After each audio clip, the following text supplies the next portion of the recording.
Bismillahirrahmanirrahim. Assalamualaikum warahmatullahi wabarakatuh. Alhamdulillah kembali lagi bersama Didi Rosadi Channel yang akan mencoba membahas seputar kegiatan yang bernama PPG atau biasa disebut Pendidikan Profesi Guru. Di sini saya akan mencoba membagikan kepada rekan-rekan berkaitan dengan persiapan apa saja yang akan atau yang harus dipersiapkan oleh para mahasiswa-mahasiswi baru yang akan mengikuti kegiatan pendidikan profesi guru. Kebetulan untuk tahun ini, di tahun 2022, alhamdulillah saya masuk ke gelombang yang kedua di pendidikan profesi guru di bawah naungan Kementerian Agama. Sampai saat ini untuk Kementerian Agama, khususnya untuk mata pelajaran di bawah naungan pendidikan madrasah yang meliputi madrasah ibtidaiyah, madrasah sanawiyah, aliyah, dan juga RA mungkin gitu ya, baru dibuka sampai 2 gelombang. Nah, di sini saya akan mencoba membagikan apa saja kira-kira yang harus dipersiapkan oleh mahasiswa-mahasiswi ketika akan menginjak atau memasuki kegiatan orientasi ini. Walaupun pada akhirnya nanti para bapak, para ibu, rekan-rekan akan diberikan penjelasan oleh LPTK secara resmi. Namun saya akan mencoba berbagi pengalaman terkait materi apa saja, persyaratan apa saja yang harus disiapkan oleh mahasiswa-mahasiswi baru yang nantinya akan diupload di LMS atau aplikasi yang disediakan oleh LPTK masing-masing. Kebetulan saya mendapatkan LPTK di UIN Syarif Hidayatullah Jakarta. Ya, di sini saya akan mencoba berbagi ini informasi yang sudah disampaikan oleh pembimbing gitu ya di UIN Syarif Hidayatullah Jakarta. Nah, di sini kita akan memulai dengan ini dulu teman-teman. Nah, di sini di penjelasan yang pertama ini dan nanti juga disampaikan secara resminya oleh LPTK yang diwakili oleh dosen-dosen yang akan menyampaikan kaitan dengan persyaratan-persyaratan apa saja. Nah, di sini tertera ada yang dinamakan dengan RPL. Nah, RPL itu singkatan dari rekognisi pembelajaran lampau. Secara sederhananya adalah kegiatan Bapak Ibu guru yang sudah dilaksanakan selama gitu ya. Bapak Ibu menjadi guru. Namun dari pihak LPTK nanti akan memberikan syarat dan ketentuan untuk RPL ini berapa tahun yang diakui. Jadi bahasa sederhananya saya ulang lagi, RPL itu adalah rekognisi pembelajaran lampau atau pembelajaran yang Bapak Ibu sudah lakukan dalam kegiatan pendidikan sehari-hari.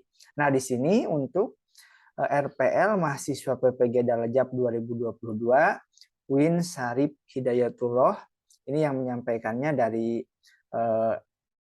Ibu Nengsih Juwaeningsih MPD Sekprodi PPG UIN Syarif Hidayatullah Jakarta. Next selanjutnya. Nah, di sini untuk bobot belajar mahasiswa PPG sesuai dengan KMA 745 itu ya. Jadi untuk RPL ini diakui 24 SKS yang secara perinciannya di sini ada pengakuan kompetensi profesional diakui 12 SKS, pengakuan kompetensi pedagogik 12 SKS, dan untuk PPG dalam jabatan ada 12 SKS. Jadi total beban belajar PPG ya selama ini kurang lebih 5 bulan menjadi 36 SKS. Apa saja ini? Terkait dengan pengakuan kompetensi profesional, pengakuan kompetensi pedagogik, pendalaman materi akan kita bahas pada slide selanjutnya. Nah, di sini untuk kurikulum PPG dalam jabatan ini, karena yang mengikuti di sini hampir rata-rata ini adalah Bapak Ibu guru yang sedang menjadi guru di satuan pendidikan masing-masing. Namanya juga pendidikan profesi guru dalam jabatan. Kebetulan untuk tahun 2022 ini masih secara online gitu ya. Tapi nggak tahu untuk PPG selanjutnya ya gitu apakah dilaksanakan secara online ataupun tidak. Nah, di sini untuk rinciannya yang dijelaskan oleh kurikulum PPG dalam jabatan ini didetailkan lagi ya, didetailkan maaf rekan-rekan ya. Nomor yang pertama, nomor 1 adalah pengembangan kompetensi pedagogik atau pengalaman pembelajaran, yaitu SKS-nya 6. Lalu penyusunan perangkat pembelajaran adalah 6 SKS, masih di RPL. Lalu yang selanjutnya pengembangan kompetensi profesional 6 SKS, masih di RPL. Lalu pengelolaan administrasi pembelajaran, yaitu 3 SKS, masih di RPL. Lalu inovasi pembelajaran masih di RPL, bobotnya 3 SKS. Lalu untuk pendalaman materi pedagogik yaitu 2 SKS, ini dalam pendidikan profesi guru dalam jabatan.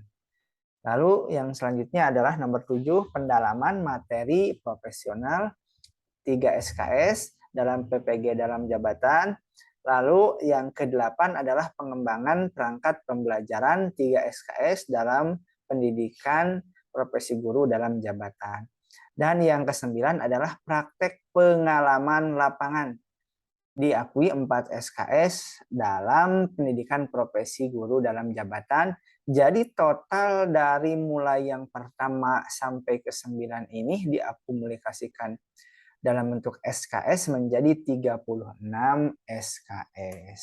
Nah, dokumen RPL ini mencakup pedagogi, dokumen pelaksanaan tugas mengajar atau biasa disebut SK, itu ya. SK, surat keputusan, itu ya. Lalu dokumen perangkat pembelajaran, mungkin ini kaitan dengan RPP, kaitan dengan silabus, kaitan dengan promes, protan. Lalu ini profesional, ini dokumen pengembangan kompetensi profesional. Mungkin para bapak, para ibu sering mengikuti bahkan mengadakan kegiatan pengembangan kompetensi yang itu dibuktikan dalam bentuk sertifikat, dalam bentuk piagam, dalam bentuk surat keputusan, dan itu diakui atau masuk ke dalam kompetensi profesional. Ada dokumen pengelolaan administrasi pembelajaran, lalu dokumen inovasi pembelajaran. Nah, di sini untuk pelaksanaan tugas mengajar di pendidikan dalam jabatan ini, rincian secara detailnya khususnya di UIN Syarif Hidayatullah Jakarta di tahun 2022 ini, bahwa SK surat keputusan atau ST surat tugas mengajar yang diakui di PPG di tahun 2022 gelombang yang kedua ini adalah maksimal 6 tahun sebelum menjadi mahasiswa. Berarti tinggal dipundurkan saja teman-teman dari tahun 2022 6 tahun ke belakang. Kurang lebih berarti diakuinya ya 2016 ya. Kurang lebihnya 2016 sampai ke tahun 2022. Nah, untuk SK yang dilampirkan di SK ini yang pertama adalah surat keputusan, dan yang kedua apabila ada tugas tambahan gitu ya dari pihak lembaga, lalu di situ ada nama guru-guru dan juga dilampirkan jadwal mengajar setiap semester. Ini kan rata-rata SK yang dikeluarkannya itu 1 tahun sekali, tetapi yang diminta di sini adalah 1 tahun 2 SK. Berarti SK yang dipinta di persyaratan ini adalah SK-nya per semester. Itu bisa dibicarakan dengan pihak operator ataupun pihak bidang kurikulum kaitan dengan SK. Tetapi Yang pasti yang dimasukkan ke persyaratan selama 6 tahun ke belakang ini perhitungannya yaitu 6 tahun gitu ya. 6 tahun, di sini penjelasan di bawahnya ada 12 SK atau 12 surat tugas. Bila 6 tahun maka ada 12 SKS. Jadi SK yang diupload nanti di LMS itu adalah per semester gitu ya.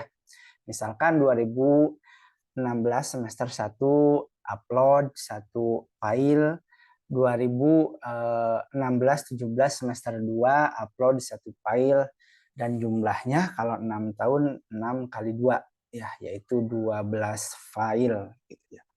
Nah, di sini untuk mengunggah ST atau SK mengajar di Space itu harus dalam bentuk PDF dan ukurannya maksimal 1 MB ya, 1 MB. Ini mungkin bagi yang sudah biasa bergelut dengan mengkompres gitu ya atau mengkonvert sudah tidak asing lagi, tetapi bagi Bapak Ibu yang masih belum begitu paham bisa buka tutorial YouTube, sudah banyak di situ ya. Bagaimana cara mengubah dari Word ke PDF ataupun sebaliknya, dan juga mengkecilkan gitu ya ukuran MB itu ya menjadi KB, di situ banyak. Nah, untuk tahap yang keempat adalah untuk penilaian RPL sendiri, yaitu 1 SK nilainya 0,5. Berarti kalau ada 12 SK, 12 kali 0,5 sama dengan 6 SKS. Cukup cukup banyak ya rekan-rekan, apabila Bapak Ibu bisa melengkapi surat keputusan atau surat tugas mengajar ini. Maka dipersiapkan dari sekarang kaitan dengan surat keputusan dan surat tugas mengajar di setiap lembaganya masing-masing. Setiap ini yang diminta di sini SK-nya adalah berkaitan, kalau di UIN Syarif Hidayatullah ini adalah SKPBM. Nah, SKPBM berarti SKPBM mah itu SK yang diterima oleh Bapak Ibu di lembaga pendidikannya masing-masing, karena berdasarkan yang saya alami gitu ya. Ada lembaga negeri kan itu SK-nya langsung gitu ya dari kepala sekolah, sedangkan yang di swasta itu ada yang dari yayasan, ada yang dari sekolah. Nah, yang dipinta di sini adalah SKPBM gitu ya. Itu dari sekolah masing-masing. Karena di SKPBM tersebut dilampirkan juga nama guru, nama mapel yang diampu, lalu jadwal setiap semester lengkap dengan surat tugas tambahan dan juga surat tugas dari kepala madrasah gitu ya.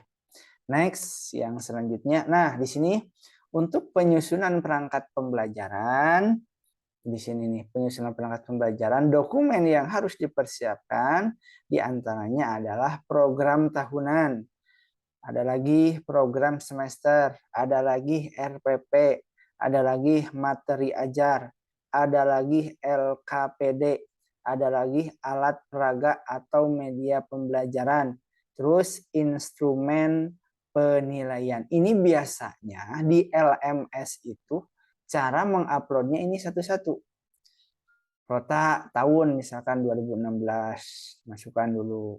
Lalu promes misalkan program semester 1 dulu, semester 2 nanti ya semester 2, lalu nanti tahun ajaran baru lagi semester 1, terus berjenjang sampai 6 tahun di-upload ke LMS bagian program semester. Lalu ini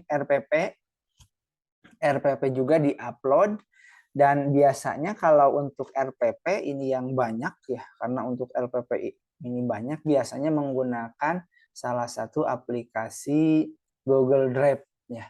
Karena ada ukuran-ukuran tertentu itu yang LMS itu menolak. Misalkan di sini kan satu perangkat terdiri RPP, materi ajar, LKPD, alat peraga, media, instrumen penilaian buat satu file PDF maksimal 1 MB, sedangkan tidak masuk, makanya membuat atau dimasukkan ke Google Drive gitu ya. Ini untuk RPP, dibuat saja di situ, gitu, dibereskan untuk RPP, misalkan RPP tahun 2016-2017 semester 1 dan semester 2. Di situ dibuat filenya semester 1, semester 2 itu tahun 2016-2017 itu. Terus berjenjang sampai tahun 2022. Nah, untuk materi ajar biasanya Bapak dan Ibu, kalau untuk di RPP yang lengkap mungkin ini sudah ada ya, tidak usah pun tidak apa-apa. Kalau RPP-nya yang dibuat oleh Bapak Ibu selama 6 tahun ke belakang itu masih menggunakan RPP yang dulu, RPP yang berlembar-lembar gitu ya. Bahkan RPP yang berlembar-lembar itu sudah lengkap materi ajar, LKPD, alat peraga dan instrumen penilaian. Berarti kalau menggunakan RPP yang zaman dulu yang tidak 1 lembar 2 lembar itu sudah lengkap gitu ya. Nah, ini untuk dokumen perangkat ini ya. Sama tadi untuk 12 semester selama 6 tahun. Nah, untuk penilaiannya yaitu 1 semester 1 perangkat nilainya 0,5 kali 12 perangkat 12 kali 0,5 ya betul 6 SKS gitu ya. Itu untuk penyusunan perangkat pembelajaran. Next, selanjutnya. Nah, ini untuk pengembangan kompetensi profesional. Nah, dokumen yang Bapak Ibu wajib adakan dan dicari dan diusahakan ini kaitan dengan pengembangan Bapak Ibu dalam kompetensi profesional. Seperti Bapak Ibu mengikuti kegiatan ilmiah, kegiatan KKG, kegiatan MGMP, forum misalkan aktif di desa, aktif di kelurahan, aktif di kegiatan kabupaten, KONI, misalkan Dharma Wanita, dan lain-lain yang bisa dibuktikan dalam bentuk dokumen sertifikat piagam, itu bisa diuploadkan dan diakui sebagai salah satu pengembangan kompetensi profesional gitu ya.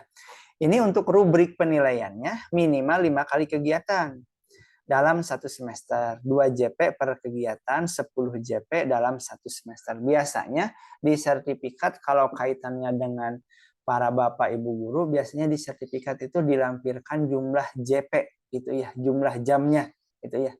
Dan itu diakumulasikan. Nah, di sini untuk unggah kegiatan per semesternya untuk 6 tahun juga sama ya. Jadi kegiatan pengembangan kompetensi profesional ini idealnya bagusnya yaitu yang 6 tahun ke belakang sebelum Bapak Ibu mengikuti kegiatan pendidikan profesi guru dalam jabatan. Nah, untuk 6 tahun setiap semester dijadikan satu file sama seperti yang tadi 1 MB. Pengakuannya yaitu 1 semester 10 JP kali 0,5. 12 semester 12 kali 0,5 berarti 6 SKS. Besar juga ya. Mungkin ini Bapak dan Ibu sudah mengumpulkan ya, apalagi di zaman online seperti ini gitu ya, banyak sekali workshop, kegiatan yang diadakan secara online dan itu JP-nya juga banyak ya. Bahkan ada yang sampai 30 JP, 30 JP, 50 JP. Berarti kalau punya 4 pun gitu ya, itu sudah ini. Dan untuk PPG UIN Syarif Hidayatullah Jakarta ini total untuk akumulasi JP-nya adalah 128 JP itu ya. 128 JP. Next yang selanjutnya. Nah, di sini pengelolaan administrasi pembelajaran di sini juga harus dilampirkan. Di antaranya adalah melampirkan dokumen dari kepala madrasah karena saya di bawah naungan madrasah, tepatnya di Madrasah Sanawiyah, maka saya harus membuat salah satu surat keterangan. Nah, surat keterangan tersebut yang menjelaskan bahwa guru bidang tersebut atau guru tersebut telah membuat administrasi pembelajaran, administrasi nilai, administrasi peserta didik, administrasi ekstrakurikuler. Nah, ini dibuatnya per semester ya. Dibuatnya per semester selama 6 tahun. Jadi akumulasi surat keterangan kepala madrasah ini gitu ya ada 12 buah ya. Unggah per semester, satu semester satu file berisi surat keterangan. 12 semester berarti 12 file dan maksimal 1 MB. Dan ini rubrik penilaiannya satu semester 0,25. Berarti 12 semester kali 0,25 sama dengan 3 SKS untuk pengakuan tentang pengelolaan administrasi pembelajaran. Nah, ini inovasi pembelajaran. Apa itu inovasi pembelajaran? Jadi inovasi pembelajaran yang diakui di pendidikan profesi guru dalam jabatan ini adalah secara sederhananya Bapak dan Ibu sebelum mengikuti kegiatan pendidikan profesi guru dalam jabatan ini tentu sering membuat modul, sering membuat pedoman praktikum, sering membuat laporan PTK, ataupun mengupload video pembelajaran Bapak Ibu di YouTube, di Facebook, di Instagram, dan lain-lain. Dan itu diakui di poin inovasi pembelajaran. Namun harus dibuktikan, ya.